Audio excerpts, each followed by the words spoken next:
There's nothing like snook hook sets at dawn or catching a tarpon in the moonlight. Find your next fishing trip made easy on fishingbooker.com and experience the magic of the Sunshine State or any other destination on your fishing bucket list. Book a blue water adventure in search of sailfish or go snapper fishing with the kids.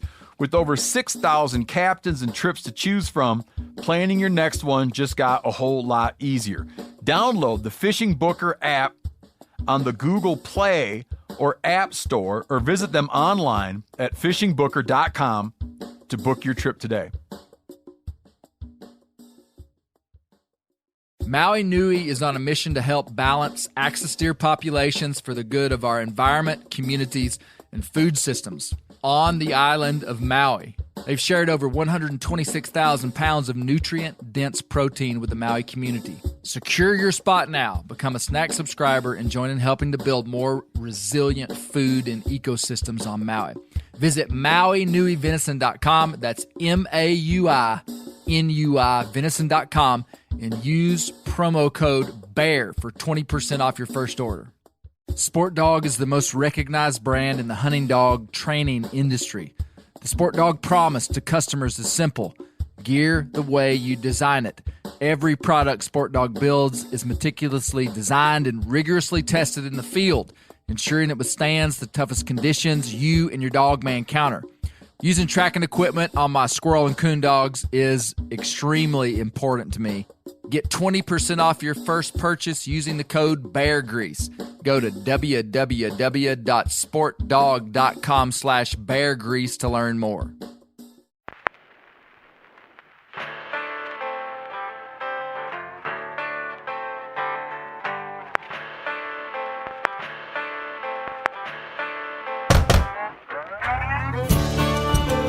My name is Clay Newcomb, and this is a production of the Bear Grease podcast called The Bear Grease Render, where we render down, dive deeper, and look behind the scenes of the actual Bear Grease podcast.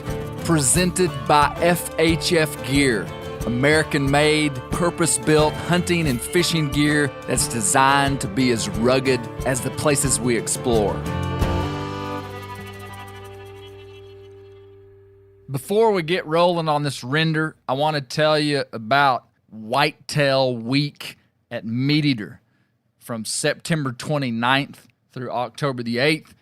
All of the Meat Eater guys, all the First Light guys, all the FHF Gear guys, all the Phelps guys, all the Dave Smith decoy guys on our social media feeds, websites, everywhere we're making content. You're going to be hearing about whitetails because it's what we love. And it's time. On Monday, October 2nd, we're giving away a lacrosse footwear package. On Tuesday, we're giving a Leupold optics package. On Wednesday, a Timber Ninja tree saddle package. On Thursday, a Vortex optic package. On Friday, an Onyx Elite Life membership we're giving away. On Saturday, a tethered tree saddle package. The point is, just pay attention. It's going to be awesome. Whitetail Week for Meat Eater. Hope you enjoy this render.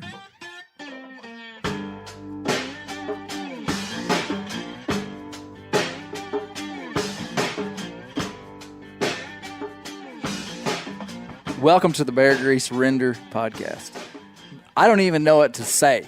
The group of people set before me is going to blow the minds of every Bear Grease listener in the world. Kind of a rock star cast. No doubt. No doubt. To my left, I have Brent Reeves, who now is known as Render Boy because you don't come anymore. Hey, I'm just glad that we're doing this render now. I got my mileage paid for. That works, huh? It works great. Well, good to see you, Brent. Man, I can't wait to hear. We're at an event, and I'm going to tell you what that is in just a minute. I'm about to pop. To Brent's left is Joe Wilson, Joe Wildman Wilson. Jumping Joe. Brother.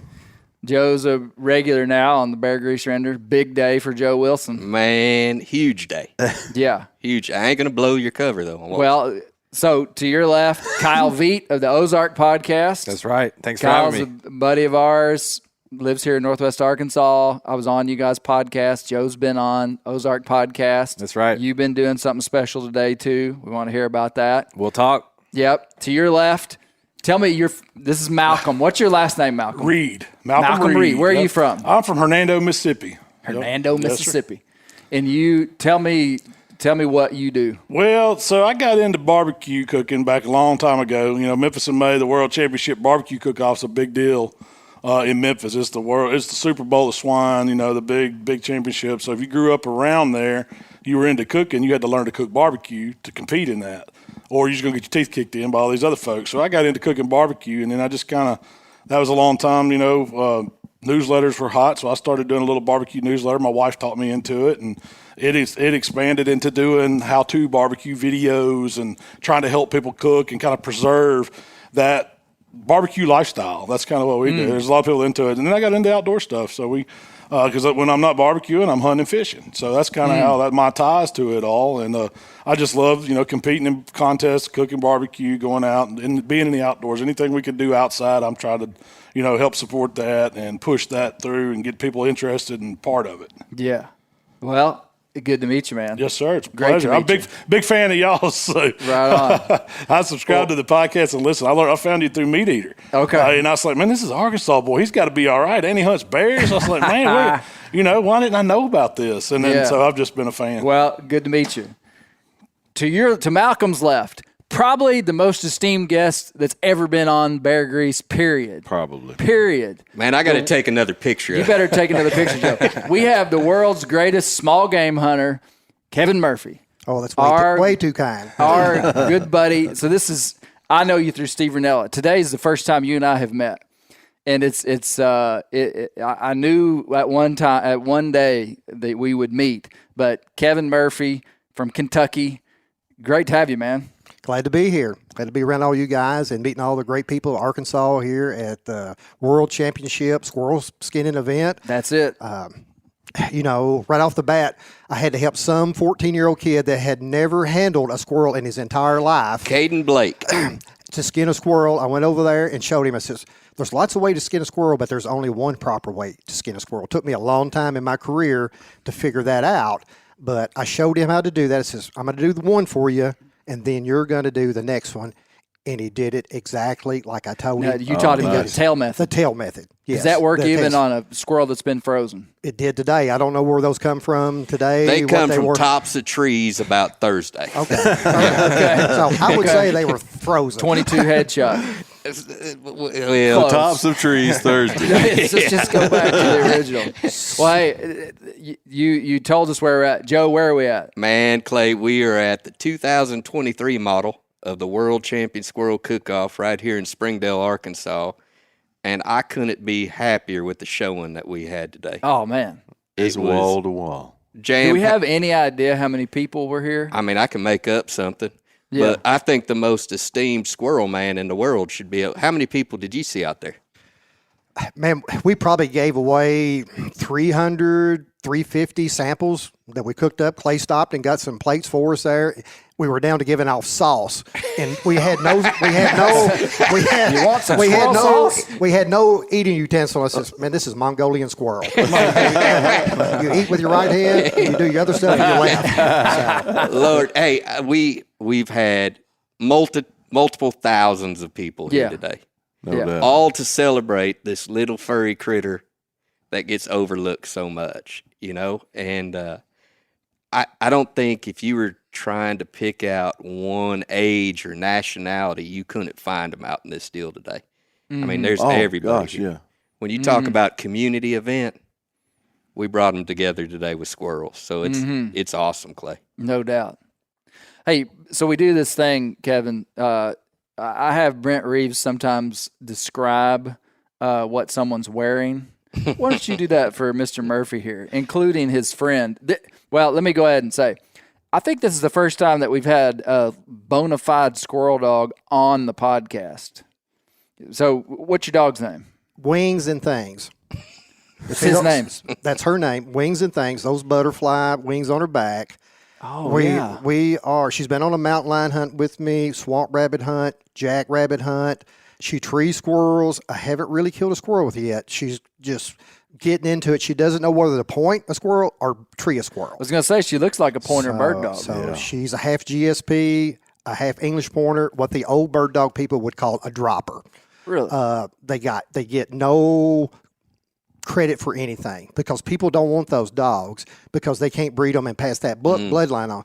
But she's got 2 brothers at the T-Bone Pickett's hunting ranch. So that's what caliber dog. So is she a bird dog or a squirrel dog? She's both. You know, our old-timey dogs did everything. Yeah. From keeping us warm to hunting critters to protecting the home place. And that's what I'm making out of this dog right here. Wow. How old is she? She's turning 4 this year. Okay. And like I said, she made 3 trips to Michigan last year. She's a pretty good walleye fisherman. You know, I'm buying her license this year. She's identified as a walleye fisherman. So I get the extra 8 walleye that she's got in the creel. Talk to me. There she is. Sees something over I there. think she sees orbs as well. Yeah. She sees sketchy people. Now you got a yard full of squirrel dogs back in Kentucky though, I've got a few.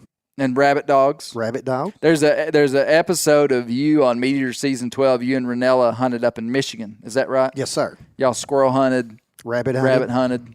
Yeah, I heard that was a big time. Very good. Very Yeah. good friends. You know, go hunting with Steve and then whoever brings on the camera guys. You know, it's been 8 years come this December, our first squirrel You know hunt how that we he made. got so Ranella just met Kevin somewhere in Kentucky. 2012, Steve was at the NRA convention in St. Louis, Missouri. I come up to him. He just had like 5 or 6 episodes or 3 or 4 out, and he was hunting antelope and bear and this and that. And I said, Steve, you need to do a small game, a squirrel, rabbit, or something, because kids can go out their back door or down the, somebody's farm or public land or wherever, and they can hunt small game. And we become friends over that. And Steve told me this year, we were riding around the pickup truck in between our hunting. He says, you know why I liked you when we first met? I says, because I knew about squirrels. He says, no. He says, because you told me you were thinking that this fall was going to be a really, really good squirrel year because we had a good mass crop. He said, you were able, in your mind, to predict what kind of hunting season we were going to have. And, I'd hunted squirrels since I was probably 7, 8 years old, and just, it used to be, that was my life, is hunting squirrels, but, having fun now is my life. How many squirrels did you bring today? None. Oh, I'm here with Chef Jeff out of Illinois. He's a young dude that stalked me on Instagram. I took him hunting one time. He come to the top of the line. Oh, I'm sorry. We just bleep that out. There it is. My mom's going to get mad at me and clean my glasses now. But he went hunting with me, and he would listen to me, and we become instant friends like 3 years ago. So he asked me, said, hey, I got invited to the Squirrel Championship Cook-Off. Do you want to go? I says, yeah. So I've already put in Monday through Thursday, 46 hours working, up down Tornado Alley, putting in high mast lighting, 120-foot poles with a sketchy contractor. I won't call their name. But, I like to work. I'll work till I die and hunt and meet people that like dogs and being outside, cooking good food and, what was the description you were giving? Not to beat a dead squirrel hunting horse, but tell us what Kevin's wearing. Kevin is wearing, I would say, circa 1971 G.I. Joe style coveralls. Mm-hmm. I had a G.I. Joe that had a set of coveralls just like that. Inside that, in his T-shirt, he's got a blaze orange camo with what that? Okay, it's a blaze orange camo. He's wearing a Browning high power on a cross draw. Is that a 9 holster. millimeter? yes, 14 shot. You're also probably the first known Bear Grease render. This is kind of a shame. That was armed. Well, that you know about. Right, exactly. What kind of footwear is that? Continuing on, he's got a nice military-style watch with a compass. And complementing and rounding out this ensemble would be his Fred Flintstone shoes that he's wearing. He is barefooted as a goose. And I believe, There we go. And I believe he could run down a gravel road in this. So today, Brent and Kyle and Malcolm were judges at the World Championship Squirrel Cook-Off.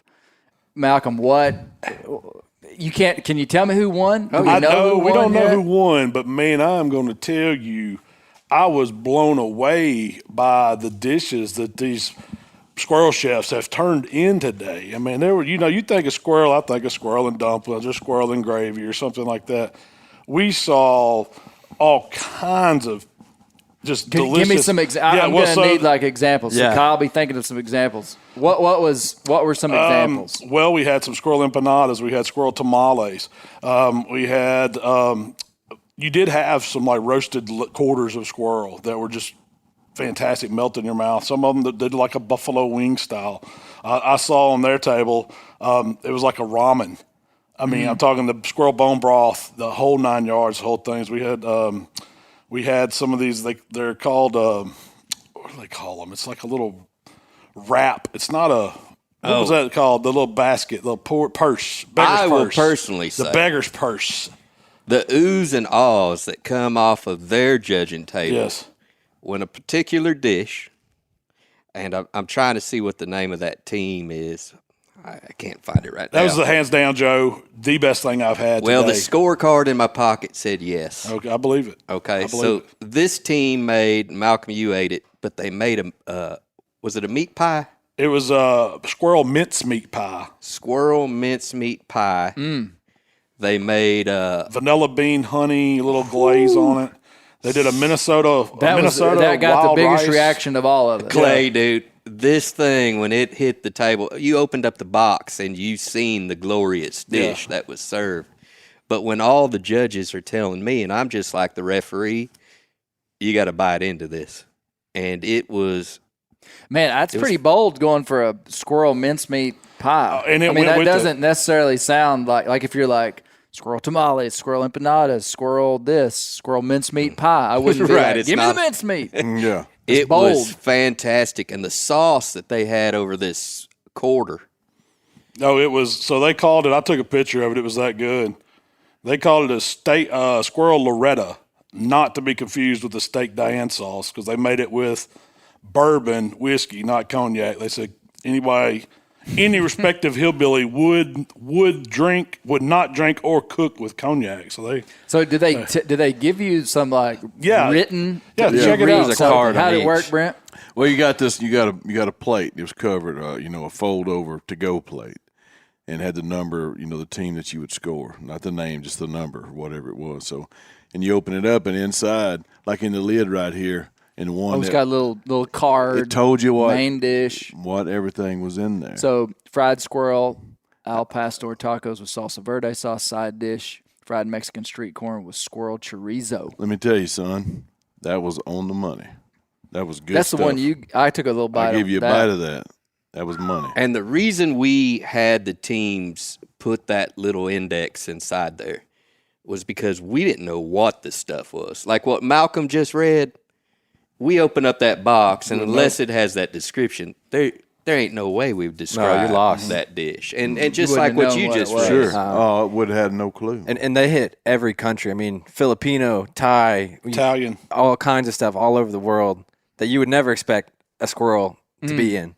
What was your favorite? You can tell me that. Like, Yeah. it's not going to spoil anything. No, What was your favorite, Kyle? I liked the Thai, the noodle soup. It was a squirrel cow soy with a squirrel rangoon, and then they had the cream cheese in the rangoon dipped in the sweet and sour sauce. That might be the best bite I had, because someone passed me. They said, you got to try this rangoon. It was squirrel. Unreal. It was unreal. It was money. Really was. Now, a rangoon is that folded little fried triangle. Yeah, With the cream cheese. Chinese Yeah, there was- restaurant. I was style. Malcolm years liked it old. because it had Cream cream cheese in it. I don't know if y'all ever watch his YouTube. It's How to Barbecue Right. Okay. And- that's the name of your YouTube channel? Yes, sir. And How he- to barbecue right. And he's got millions upon millions of followers. And Malcolm will sit out there on the back porch and take the biggest clump of cream cheese you ever seen and mix it with blue plate mayonnaise and throw something in it. And people love it. Yeah. And so I I don't know why. I don't know why. I mean, it's the simple stuff, man. he kills it. I'm not a chef by Nice. any means. I cook stuff folks want to eat. So I He think- kills it. That's right. But all those dishes that you guys just read, that started in year one. Like our first year of doing this, I thought it was going to be dumplings, gravy. Yeah, the That's traditional what I was dish. gumbo. expecting today. I was expecting today when you said that we were going to get 18 plates and the other table had 17. I thought 18, okay, that's going to be 6 plates of fried squirrel, 6 bowls of squirrel mulligan, and 6 plates of And squirrel Brent's like, dumplings. this is just going to be like a Tuesday This at is my like house. Tuesday. Was there a dumpling turned in? I don't didn't think get a so. squirrel. Nope. The closest we had was a ravioli Yeah. We with the had 2 pistachio raviolis. crumble. I didn't eat none of it. It was, but I mean, not one of those traditional things that I would thought about. I didn't eat. I didn't see any. of it. And you know, Clay, tradition's real important to guys like all of us. Like everybody in this room is a traditionalist. We take a lot of pride in the old ways and all of that. There is 100% chance if someone turned in a solid squirrel and dumplings that they could have killed it and won today. Oh, For sure. 100%. You know, The fried squirrel that we had, in my mind, I'm like, I got to give this one just another bit of an edge. Right. Because it is more traditional. Oh, that counted something for you. For me, that was like, they're really honing in on the roots of squirrel eating. You know what I mean? Mm-hmm. Yeah, it's a unique deal because I think people, Clay Newcomb's a flashy guy. He got some flashy mules, all of this You stuff. better believe I do. You got no idea.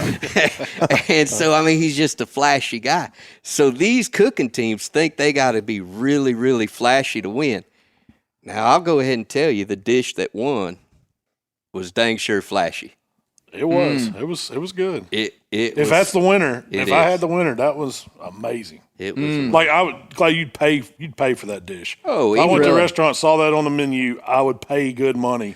Now, for that dish. would you say, like, Chef Malcolm's a pro? Are there, well, you weren't cooking today. That's right. How many pro chefs Oh man, are out so here? we had probably 3 or 4 restaurant owners or restaurant quality white tablecloth chefs out there cooking. Okay. Oh, really? And so what they're competing against is the backwoods guys, right? They're competing against. There's a couple old boys that run a crappie guide service up north. They come down to cook it. We had crappie ceviche today. Yeah, we With did. the squirrel, or is that just I didn't have That was like That was a side dish. just a side dish That's- of squirrel? They of had crappie? done tortilla chips made with Squirrel broth. squirrel Squirrel broth, broth, yeah. and then that was to be dipped in the crappie ceviche. Wow. Have you considered having more teams? Is it possible, or do you feel like 40 is just all you can handle? If you would have asked me yesterday how many teams we were going to have today, I had 11 teams drop out over the last 10 days. No way. And so I had to scramble. And the deal is, he could tell you, this squirrel hunting, unless you get out there and do it, it ain't as easy as people think. No. That's right. I mean, I squirrel hunted last week every day, morning and evening, sometimes during the day. And it just takes the slightest wind. We hunted with What squirrel. if he had said, I night hunted squirrels? Spotlight. I wouldn't have doubted any of that. Man, we didn't have a potent dog like that one laying on the floor, but we had a good squirrel dog. And those squirrel dogs are a huge advantage. You squirrel dog hunt. I got flashy squirrel dogs. You do got flashy squirrel dogs, but I just want people to know, just because you see a squirrel in your yard, that don't mean you're going to get a limited squirrel. Yeah.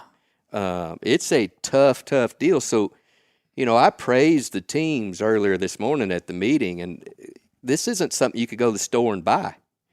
You could be in a barbecue competition and buy all the brisket you want to buy. You could buy a Wagyu brisket and have an advantage. Here, you want an advantage, you better shoot them young grays. The Wagyu of squirrel. And so, just an amazing, amazing. So the original question was about the teams, though. So you had 11 teams drop out. So you had 40 that can only come. 11 dropped out. Did we get 40 teams? Yeah, so I scrambled hard. Calling people. We wound up with 35 today. Really? Okay. Which you could ask this panel of judges. That was all they needed. Oh, absolutely. Yeah. It'd be, so it'd And be I'll hard tell to you, do more. I'll add something else to this. I did not eat one thing that I wouldn't eat again. It was good. I'd Yeah. agree with that. I didn't. There wasn't anything in there that I took a bite of and was like, I'm not toting this. Kevin, what did your team cook? They cooked a bourbon sauce and country ham sauce squirrel with grits and cheese with onions on top. Just a simple, I call it liquid cornbread type deal, and it was good. But I had, the Kentuckians, that you talk about, I had what they had. Numerous people would bring me stuff up to eat. Oh, is that a Kentucky team? Well, of course. Oh, man. Of course it was a Kentucky. We were Y'all side got by side. bluegrass and that we kind were of skill. Side by side. We got bluegrass and bourbon and buckshot.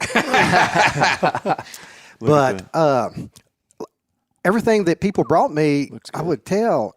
I'm here with Chef Jeff he's got 2 restaurants in Chicago. And I'm probably the only professional squirrel hunter who's got their own chef. So I take him hunting, and he cooks for me, and we have a good time. That's a good deal. And he asked me to come down here with him. I said, yeah, I'll come down.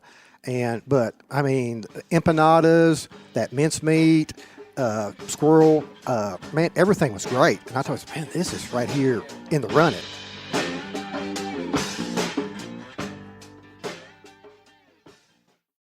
Ready to win Mother's Day and cement your reputation as the best gift giver in the family? Give the moms in your life an Aura digital picture frame preloaded with decades of family photos. She'll love looking back on these memories and seeing what you're up to today. Even better, with unlimited storage and an easy-to-use app, you can keep updating mom's frame with new photos, so it's the gift that keeps on giving.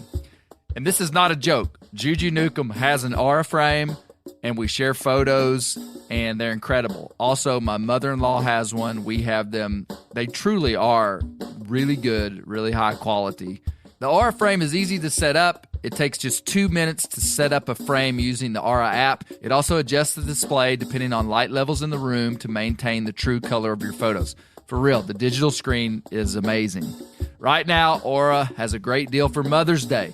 Listeners can save on the perfect gift by visiting auraframes.com to get $30 off plus free shipping on their best-selling frame when you use code BEAR, B-E-A-R, BEAR.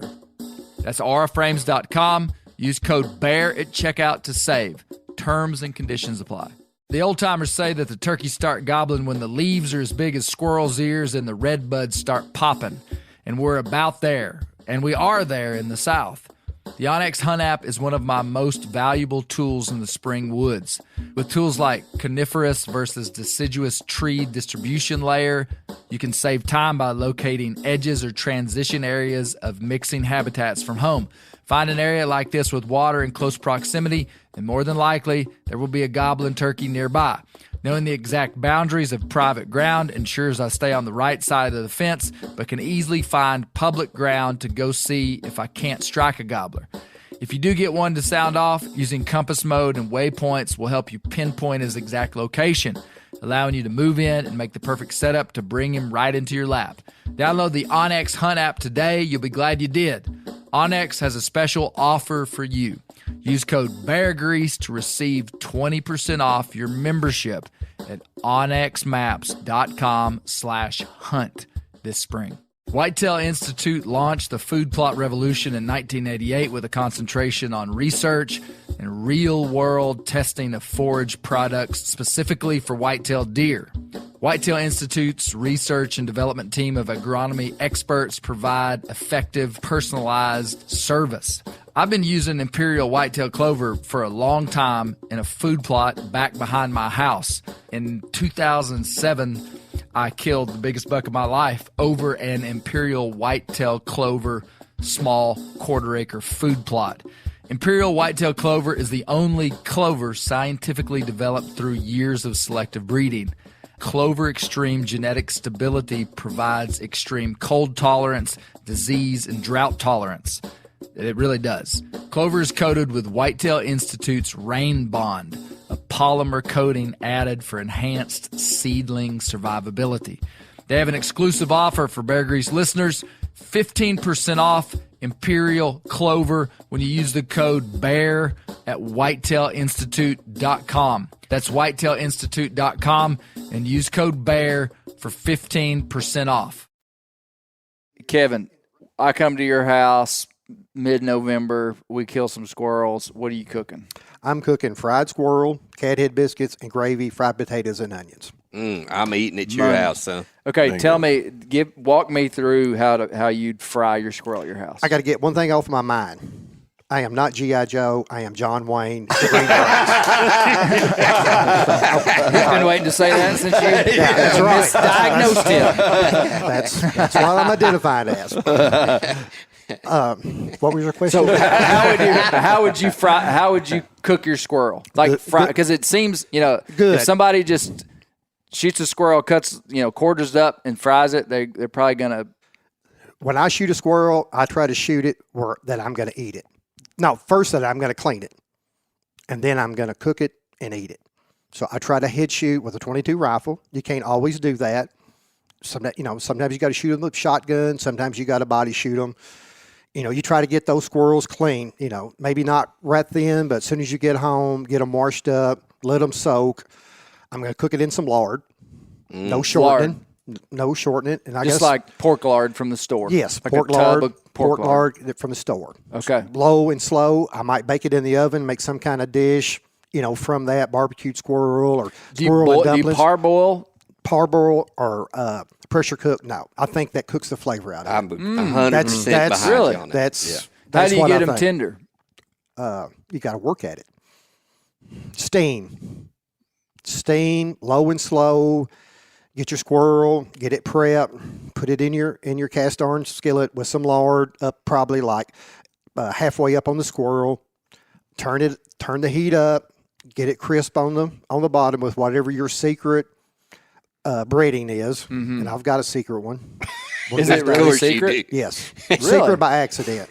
Yes. Okay. Yes. The best compliment I ever got was I used to have, when I worked, I would get invited by contractors to go to like golf games, like at the Legend Golf Course, wherever that is, and do stuff. I says, man, I don't do that. You have a frog gigging tournament or something, I'll go to that. But I only play golf every 27 years. My next golf game is 2029, but I'm looking for that one after 2029 is what I'm looking forward to. So bring that lard up about halfway on the squirrel, get it kind of crisp on the bottom, put your lid on there, and then turn it down and just let it simmer. Oh, so flip it and then turn it down. Turn it down and just let it simmer. Just let it simmer, low and slow, and steam it. And then after you can take a fork. There's some nuance there. It's easy for me to go, and then get home and burn it. No, you got it. It's tough. When you can take a fork and slide it in that hind quarter, and she slides right in, when it's low and slow, it's going to get sloppy on your breading. So what you got to do is hit it with some heat and turn it back up and let it get crispy on the bottom. Right at the end. At the end. God, At this the reminds end. me of the guys talking about landing a super cub. When you're in Alaska, you're like, whoa, and then they whoa, whoa, whoa, whoa, whoa, whoa. They like let it down. You feel like you're about to crash, and then right before they hit the tundra, they bounce it back up and land it just like a pillow on a bed. Take some finesse. So hit it with some heat at the end, get it crispy on the bottom. It's all like gelatin on top. Flip it over, get it crispy, then take it off, and then you make the gravy. You make that gravy out of that same lard, or do you start Yes, over? the drippings, not lard. It's turned into So- squirrel drippings. okay. So it cooks it. That- It cooks it down. Yeah. That was beautiful. It's like that was Barefoot like a and great beautiful, right? artist recording. They'll be like, Kevin Murphy did that recording at the Arkansas Game and Fish event or center in Springdale. Oh, I think it goes down in the history of squirrel right there. That was a good description. So, okay, tell me about your gravy. Barefoot and beautiful, right? Barefoot, beautiful. The gravy, like I said, you've got your drippings in there with little pieces of. I mean, it's not drippings. It's a 1/4 inch to 1/2 inch of lard. quarter inch, 3/8. Not too But much. it's cooked Too all the much. Too squirrels. much. So then you look at it, and you can't make a big batch of gravy at one time. You couldn't make enough to feed 10, 12 people. You got to do like small batches Okay. to make it turn out. So try to have your milk, the red top milk, not that. Sorry, blue top stuff or whatever. You Red gotta- top. you gotta have Red the milk. vitamin D. Yeah, red Brent top calls milk. it sweet milk. Yeah, Sweet milk. yeah, it's the only kind of milk. Have it at room temperature. Don't pull it out of the Frigidaire and set it up. That room temperature This milk. takes some forethought. Wow. Man, the most important deal, if you're a gravy maker, is what flour brand are you using? I'm a gold medal man myself. Oh, you're not a Martha? I can use whatever. It don't really matter. You don't find a difference in gravy based off of the flour? Got to be Martha White. It's Martha White, ain't it? That's what I like. Malcolm? That's what my mama always bought. You boys in Watch that Kentucky are thousand fly. strange. Gold medal or sunflower comes right out of Hopkinsville, Kentucky. So I'm gonna get sunflower. okay. You know, That's it's what whoever's mine- paying that's the what this bills, is. whatever the flour is. There you go. Okay. So have your milk at room temperature, laid out, and then just look how much drippings you have in there. You just kind of judge it. Salt and pepper to whatever you think. Okay, Or well, like- hold on. What do you mean judge it? Tell us how you judge it. Like, so Well- if you got a quarter inch of lard, how much milk you putting in? Them dudes right next to us that from Kentucky, they had the meat mouth. They were talking about all this measurement stuff. I'm like a handful, a pinch, 28 gauge shell, 14. That's how I measure shit. I don't have those. I just look at it. But I mean, how would you describe it? I would say if you had a 12-inch skillet with a quarter inch of drippings in it, I would use about a handful, maybe 2 handfuls of flour, Okay. and a couple of pinches of salt, a couple of pinches of pepper. That's probably a half a cup of So, flour. and then let that get brown. Now wait a minute. Let's go back. We're talking about milk. Is you're putting your milk? You got to tell us the sequence. No, he ain't got the milk. We ain't, got we the ain't milk. that you're jumping the ship. You're jumping the horse, the mule or whatever you're jumping. Too early. Okay, You're got it, gonna land into the ball We bar. ain't got the- Okay. So I'm with you. So we've got the drippings in there. We add the flour and Which is very important. The sequence. yes, You gotta put flour first. Yes, You're basically making a roux. exactly. Yep. Exactly. Salt, pepper, and it's best to try to get it right in the beginning because when you add it at the end, it's not the same. It's not. You can still do it, overcome it, but it tastes better to me if you got your sequence and your ingredients right from the first. So you brown your gravy and get it in there. And if you got some dude that can pour milk on a steady basis, that's the best thing to do. It's hard to stir and pour milk at the same time because you got to get with it. you need two people. You turn the heat up. Heat up cast iron skillet. You turn it up on high, and then you start easing that milk in there at a slow Room temperature milk. room temperature milk, stirring, Sweet milk. stirring, Whisk or stirring wooden clockwise in the Clockwise. in the Are you northern a- Does hemisphere. it taste different if you do South- counterclockwise? Counterclockwise. in Kevin, the are southern you a hemisphere. fork guy? Yes. That's all been done with the Yes, fork. yes, That's how yes, my daddy yeah. does it. Yeah, Fork, it's always fork is been fork. preferable. Keeps the lumps down. Yes. Yes. Mash some lumps. And then just like, if you got a guy that knows how to make gravy, he's better for if he's pouring the milk because you can't go too fast or too slow because it gets lumpy. And then once you get lumpy gravy, it's hard to It's done. get it back. You can save it if you know what you're doing, but gravy it's Kind of like a instinct. kid that's gone astray. You got to work hard to get them back. Yes. Boy, Yes. I will tell you So- what. I've been listening to this show since the inception or the conception or whatever. That description of making gravy was probably the most, and this is an amazing show filled with detail and historic, just great intel. That gravy deal. Are you putting him in the Hall of Fame based off of Fame I'm not done. Easy, Joe. Hold on. When I first started hunting and stuff, I would figure out things about squirrel hunting. I wouldn't tell I wouldn't tell anything to anybody. And then I got to seeing as I got older, there was less and less squirrel hunters. No kids. You didn't have to get up early or 2 days before to go start squirrel season. You could start on opening morning and get your spot. And I got to thinking, says, man, I don't want to take this stuff to the grave. I want to tell people, give young people a head start on stuff. And that's what I try to do is, not take it to the grave, tell people give them a head start on how to get things done. But as you get that gravy, you got to think in your mind, okay, are we going to serve it right now or is it going to be 10 minutes from now? So if you're going to serve it right now, you go ahead and make it to the thickness that you like. I like mine thick that I can eat with a fork. Some people like theirs really thin. Steve's like his thin. I don't know why, but thicker Yankee. is better. Yeah, I was going to say Yankee. So, but like I said, if you know that it's going to be like 10 or 15 minutes, make it on the thin side. And that way, as that gravy It'll sets up in that thicken cast up. iron skillet, it thickens up. So, So complicated. Brilliant. Beautiful. What you said, Kevin, about you didn't want to take it to the grave is one of the main reasons why we do this squirrel cook-off. As you guys walked around today and seen literally thousands of people. Such a small percentage of those people have ever shot a squirrel. And the hope is at some point we can convert those folks, or at least at a minimum, let them appreciate us as hunters.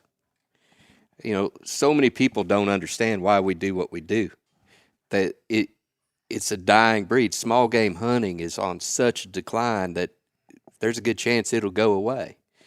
And so for us, all of you guys, to be out here today and to see us convert these people into believers, it's a solid squirrel believers, man. Kids, I don't know how many youngins I talked to today.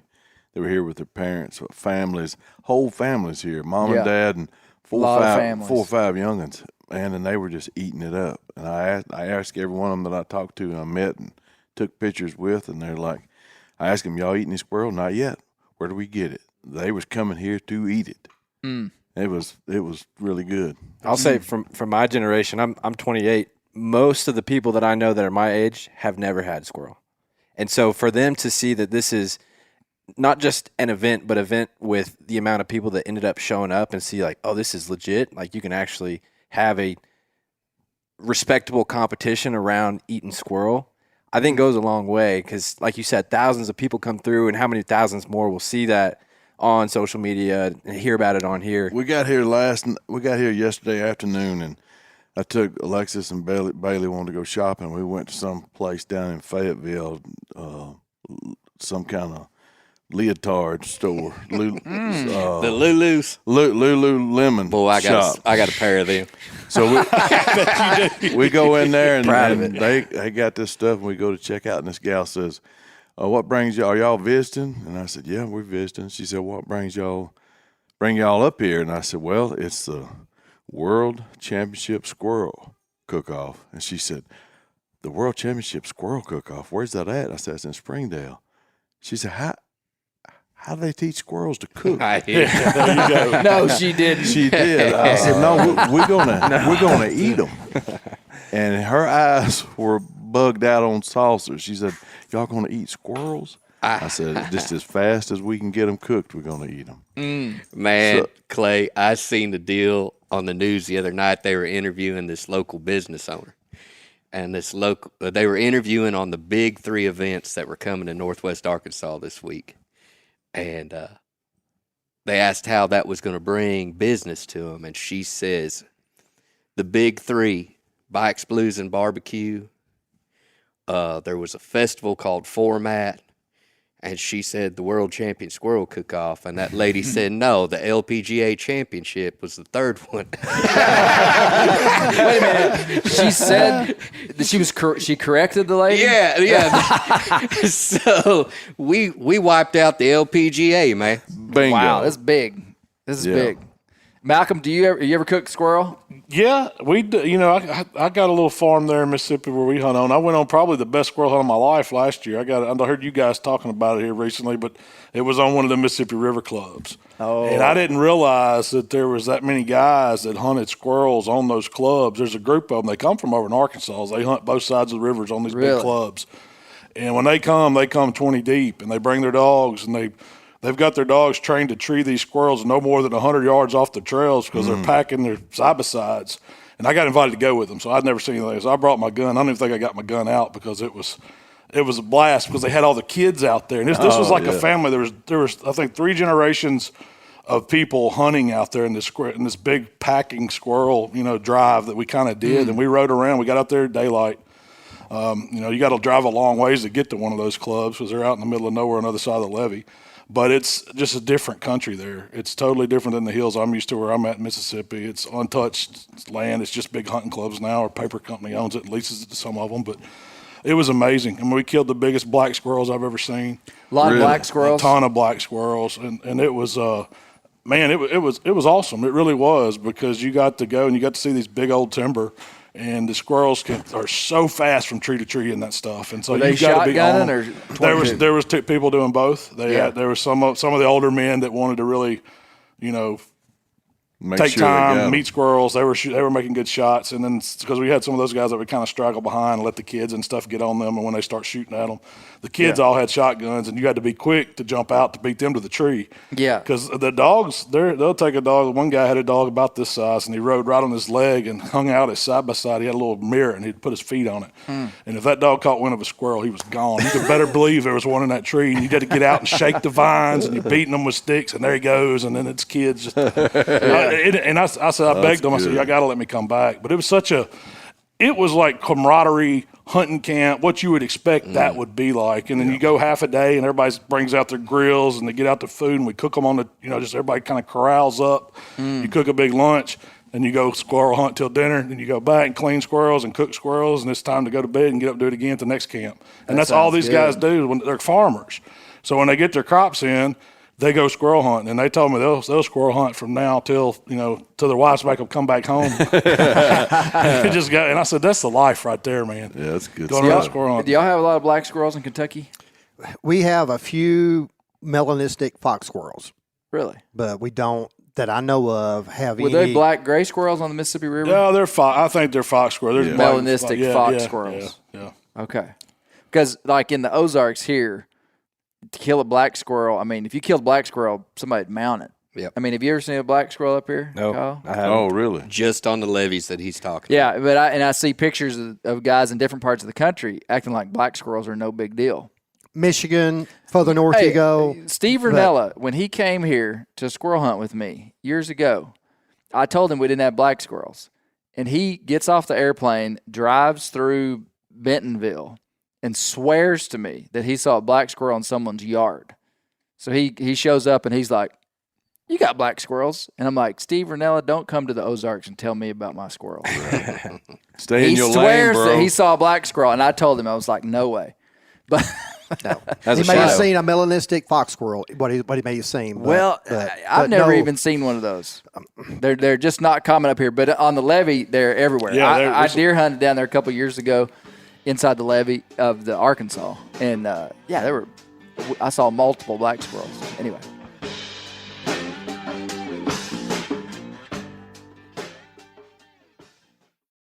Ready to win Mother's Day and cement your reputation as the best gift giver in the family?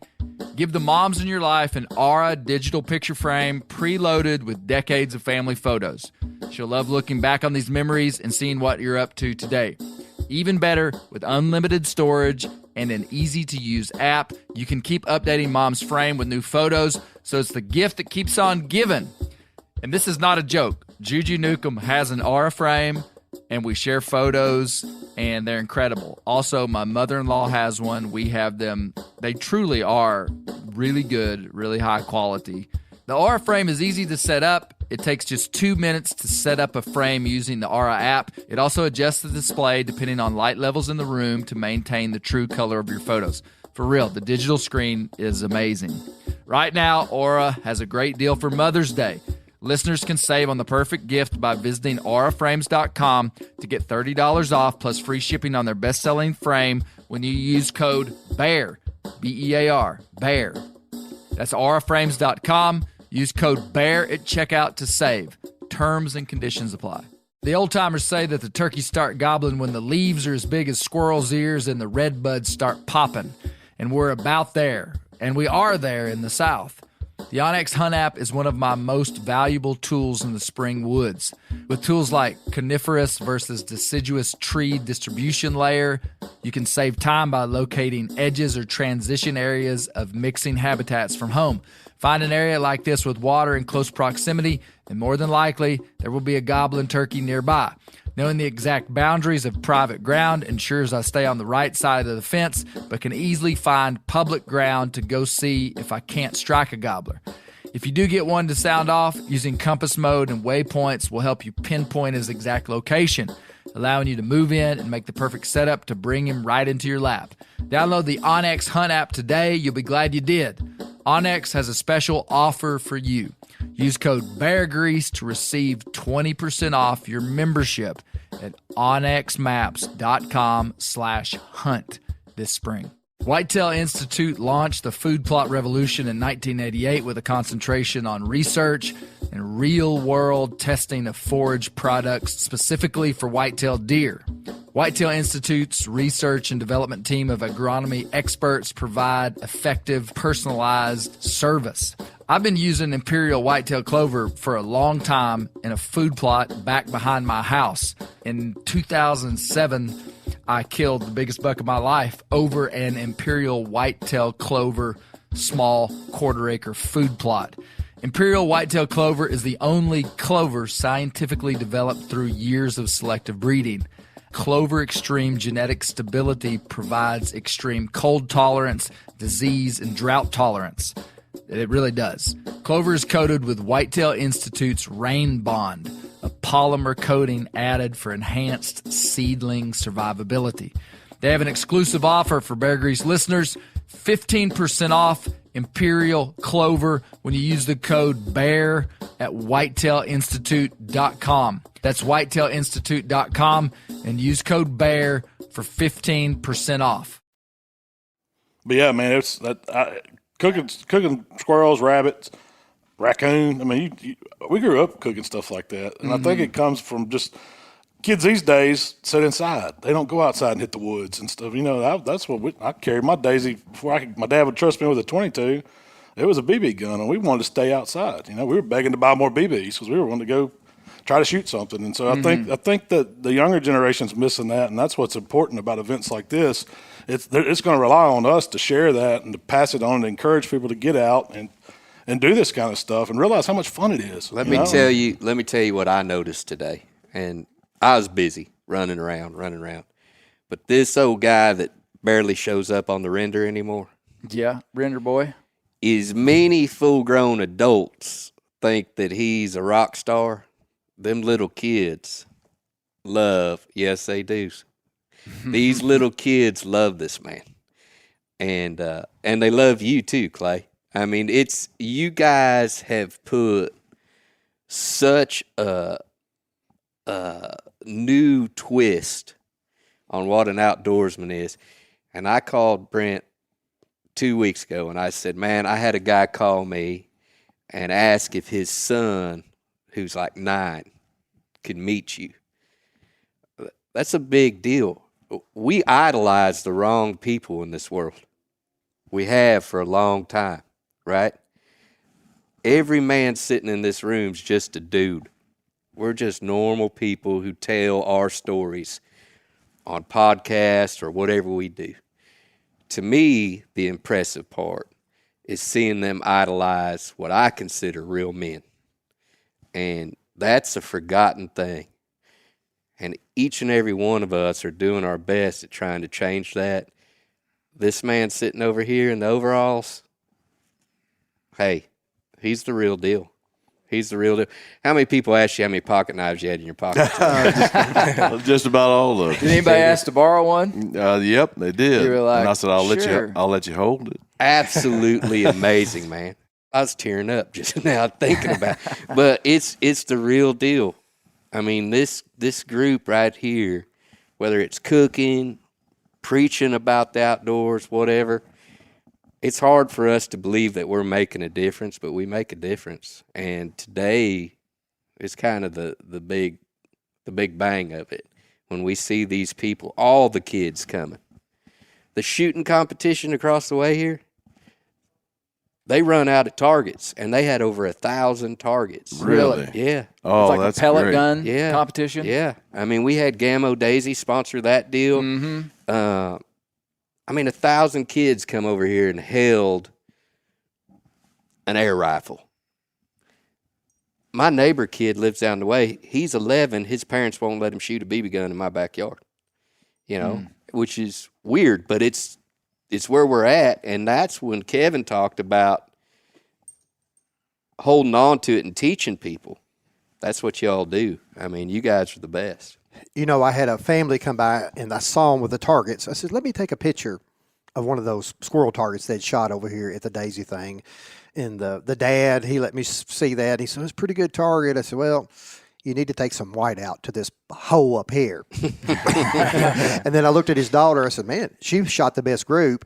And I said, do y'all mind if I take a picture of all of you guys with your target, holding it, and I'll be in the picture? And, I like that. The family, they all shot the pellet gun. The kids outshot the adults. And they were all, happy there. And there was one of the family that didn't want to shoot. And that's fine, because not everybody is meant to be a hunter. Right. I've got a little outdoors thing that me and my friends put together. It's called SCORE. Sportsman, conservationists, outdoor recreation enthusiasts. Trying to get everybody together that loves the outdoors. And there's only a small percentage of us that are hunters and stuff. And it's always been that way. That's the way mankind is.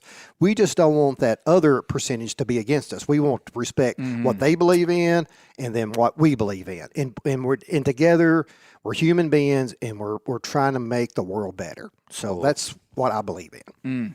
I like it. Good. I'm on it. We plant cypress trees. I'm going to do a squirrel shoot next Saturday. Have some kids out from like 6 years old to 18 years old. They shoot 25 yards offhand. A lot of kids, they've got scope rifles. They kill a turkey or a deer now before they kill a squirrel or a rabbit. Mm-hmm. That's hard for small game to compete with that. So, we've got to get them in here to shoot small game and say, man, this is just as big a challenge as killing a deer, a turkey, a duck, a goose, or whatever. But, like you said earlier, just to go out and kill a limit of squirrels, that is not easy to do. That's our Boone and Crockett. When we go out and kill a limit of squirrel, that's our big beard. That's our banded duck. That's our 160 class buck, whatever. A limit of squirrel, these guys found out. Tough to do. This morning we had 6 teams that showed up barehanded. They didn't have any squirrels. Did you supply them the squirrels? Well, so Joe's got a squirrel dog coming in hot on it. Well, this is the most love I've had in a long time. He might have a pocket full of medicine. Who knows? So we had a cooler, and we had 25 squirrels in there. We had 15 with the biodegradable packaging still on them. The fur. I wasn't following that. I was like, really? Biodegradable. We had 15 with the biodegradable packaging still on them, and we had 10 with that biodegradable packaging off of them. And whenever I opened up that cooler, and they said, we got to skin those things. I said, either that or wake up earlier. And so we did a little raffle, and we gave them. And you know what? I used to be totally against that. If you didn't have the squirrel, well, you can't come. But, a hunter's responsibility is to feed people. Yeah. That's the whole reason we've done it.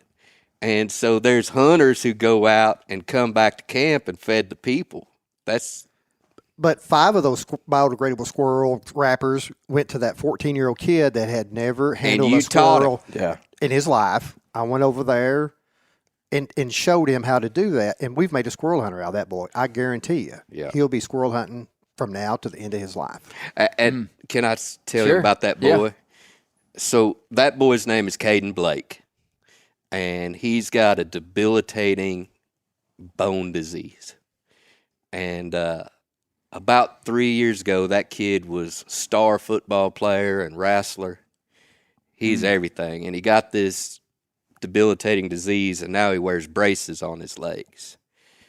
And he come to the Oklahoma State cook-off that I was emceeing, and his mama was pushing him in a wheelchair. And he could no longer play sports. And he says, you know what I want to do? I want to be a competition barbecue guy. I said, well, guess what? You're going to be fat. You're going to be a drunk. There's all kinds of problems that come from this, son. I said, you may want to learn how to paint or something. And he says, no, I want to be a barbecue guy. And so I looked over, and there was a brand new, the Oklahoma guys would love this. There was a brand new Hasty Bake barbecue sitting over there. And I walked over and I asked the boy, I said, how much you take for that? And he told me. It was a fair amount, And I wheeled it over and I said, Caden, it's your first step to being a barbecue guy. I'm going to give you this barbecue pit. And since then, that boy, Malcolm could tell you, he's cooked with every rock star barbecue guy there is in the country. That's awesome. If you name a superstar, he's cooked with them. And the reason is some dumb redneck from Arkansas bought that boy that barbecue pit. We could do the same thing with the 22 rifle. We could do the same thing with a boat. Yeah. Your story about taking the old boy out coon hunting. It's our responsibility as men to be that guy that opens the door to these people. And so for you today, man, I'll hug you after this, barefoot and all like y'all. But for you today to show that boy how to clean them squirrels, you changed that kid's life another time. And it's super impressive that I've got a circle with so many cool people in it. It's just awesome. Amen. I wanted to say something about the progression of, speaking for myself, getting to the point where you become obsessed with deer hunting and turkey hunting. You were talking about some kids today, they'll shoot a turkey or a deer before they ever go squirrel hunting or rabbit hunting. And I just think about my childhood, and I grew up down on the Mulberry River in the Ozarks in Arkansas. I'm a 6th-generation Ozarkan. My family has been here for a long time. So a lot of tradition passed down, a lot of just stories. But for me, it started with, as a 4 or 5-year-old on that property, it wasn't deer first. It was tadpoles. It was like, can I catch tadpoles? Can I catch crawdads? That fish that I see right there, like, can I catch that fish in those reeds over there? And so my dad showing me the small things. Then as I got older and bigger, I was like, oh, now that's a squirrel. Now it's a bird over here. It's that turkey. It's a deer. It's a bear. Just recently, we got a bear just last weekend. And so some of that is, you may, if you get exposed to something older and that's your only time, seeing it, you may not stick with it. But if you kind of start kids early and build that hunt in them, that will stick with them for life. Yeah, man. 100%. How'd the squirrel skinning contest go? Man, I got this dog making love to my ear. Man, I am proud to tell you. Come here, pup. Come here. I'm proud to tell you. Start over, Joe. Put this a little closer. Oh, sorry. There we go. There you go.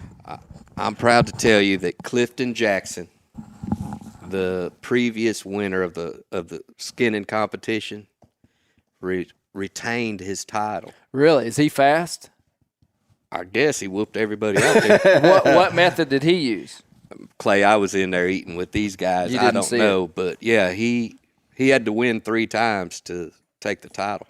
Oh, really? So you got to skin 3 squirrels, or is it like a championship round? Yeah. Really? Yeah. Elimination. Elimination round of squirrel You're skinning. right. I was tempted to get in there, but I didn't bring my clippers. I knew. Kevin, I use a method of squirrel cleaning that you use clippers, not a knife.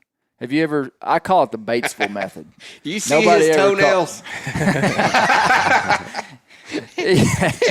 It's you take a whole squirrel, you clip his feet off.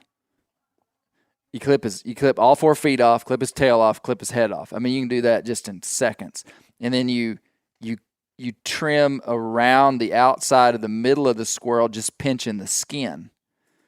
And then you grab it and pull both directions, and the front comes off and the top comes off. Have you seen people do that? I have not. Really? It's a pretty good method, especially if the tail method can sometimes be hard to skin them if they've been shotgun shot or something and they're all banged up. Anyway, I wondered if you'd ever seen that. I call it the Batesville method because my buddy Michael Lanier, he's from Batesville, he taught it to me. Batesville's main claim to fame. It's Michael Lanier. Michael Lanier and the Batesville method. And then the method, yeah. So what's your time frame on getting that done? Hey, man, I hate to sound braggy, Kevin. No, he doesn't. You should see him run a dozer. On a good squirrel that's been headshot, that's not tore up, I can come close to getting it done in a minute, getting the guts out and everything. Now, that doesn't mean quartering it up, but I mean if the right squirrel. Now, they would be pushing it, but I've done it in under a minute on the right squirrel. But so it's a pretty good method. What did That's Mr. pretty good. Jackson do? What was his time, Joe? Do you know? I don't. I know it's well under a minute. Was it really? Yeah. I'd like to see it. In your face, Clay. I know it was. We may have it recorded Okay. on the phone. I'll have to check when we get through I'd like this to see podcast. what he But they did. said Yeah. it was about a minute. Yeah.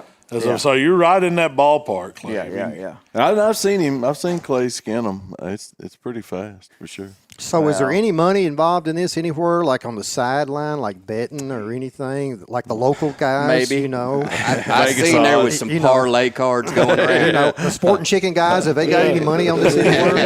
You know, I think If I Vegas. had my money, it was going to go on Clifton See, I'm Jackson. waiting. I'm For waiting on the World Bear Cook-Off. When are we going to see that, Clay? That's the Shoot, one we. man. Hey, now that would be good. That would be good.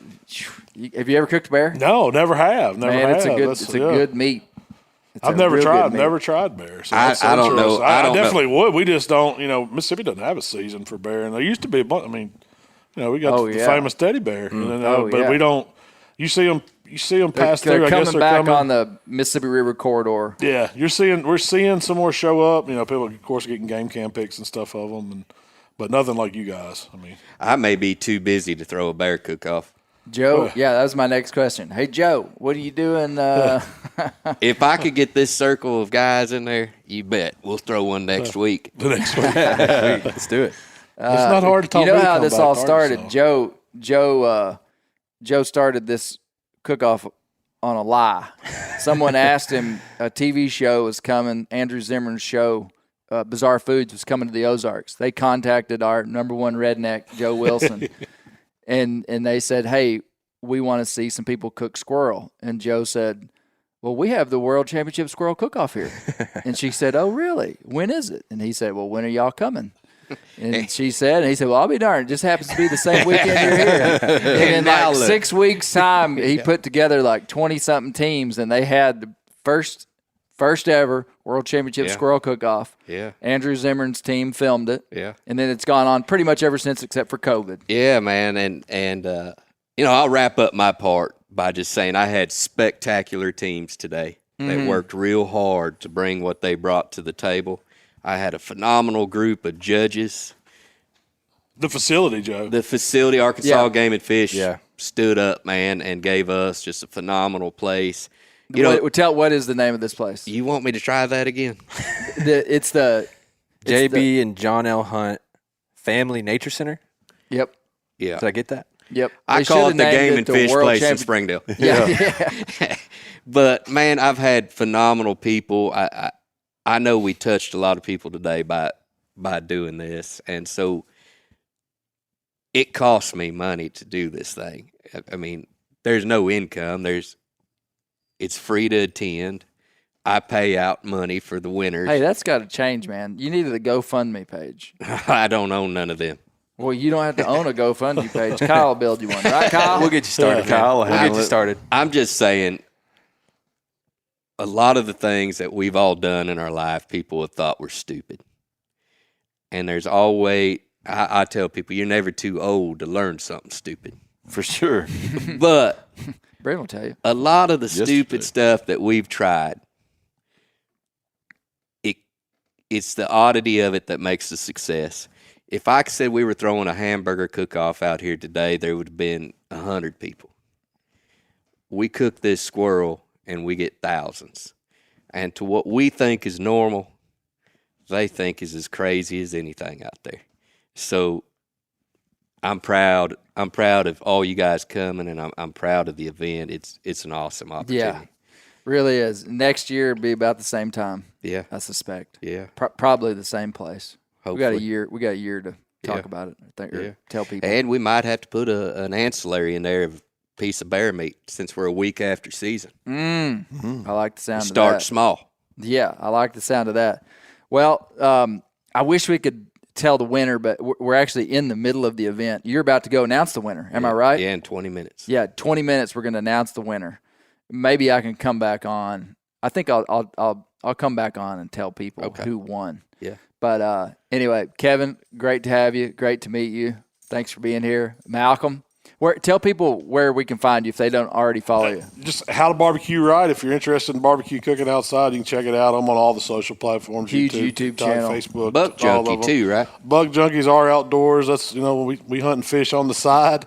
And so we started a podcast where it's just me and my buddies. We got a little hunting camp in Mississippi, and we, work on the habitat, kill a few doe off, and try to grow some bucks. But we're, just good old country boys having fun with it. And that's, so come check us out. We're in Hernando. man. If y'all come through Hernando, I got a little shop there. You can pop in there and say hi.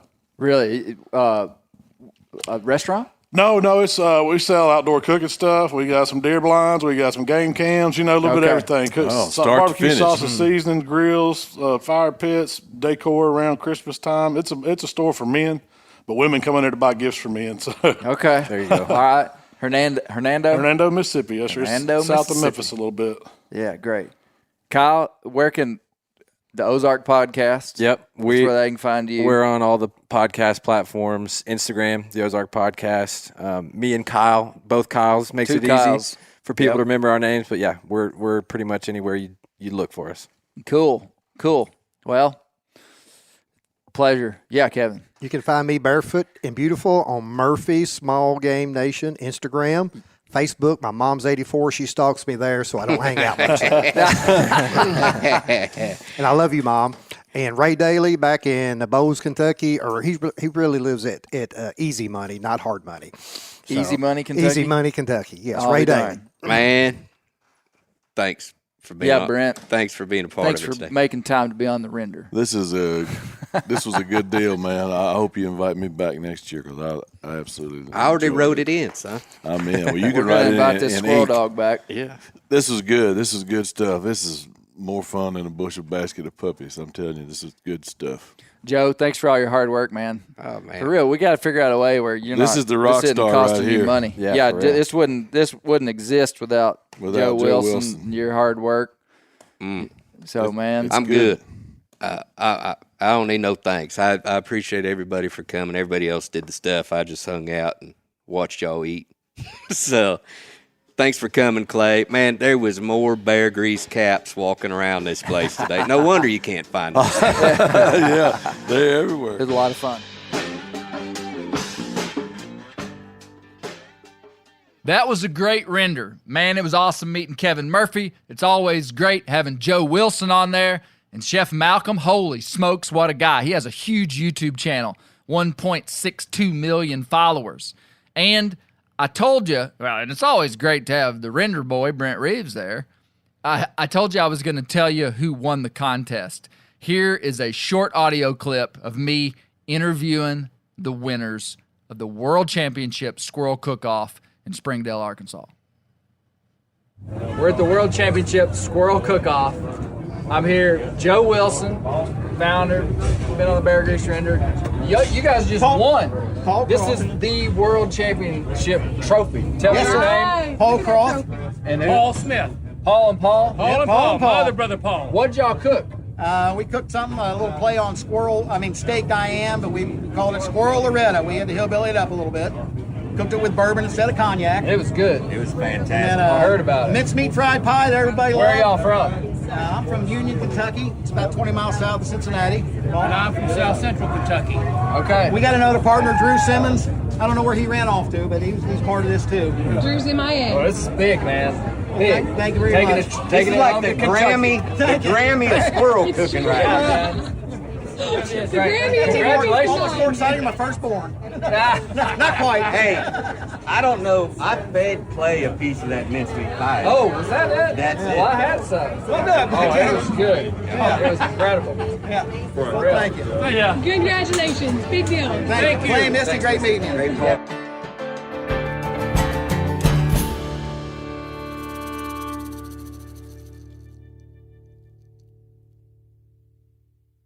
Sport Dog is the most recognized brand in the hunting dog training industry.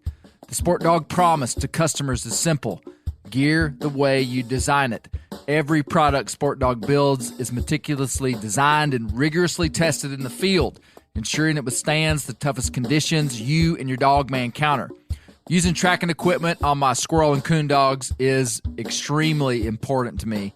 Get 20% off your first purchase using the code BEARGREASE. Go to www.sportdog.com/beargrease to learn more. I'm sure a lot of you guys remember the old ceremonial hunting tradition of eating the heart out of the first animal you kill. Meat from those organs are among the most nutrient-rich foods on the planet. You can get those same benefits your ancestors craved via convenient daily capsules from Heart and Soil. Find out more at heartandsoil.co. And remember, use code MeatEater for 10% off your purchase.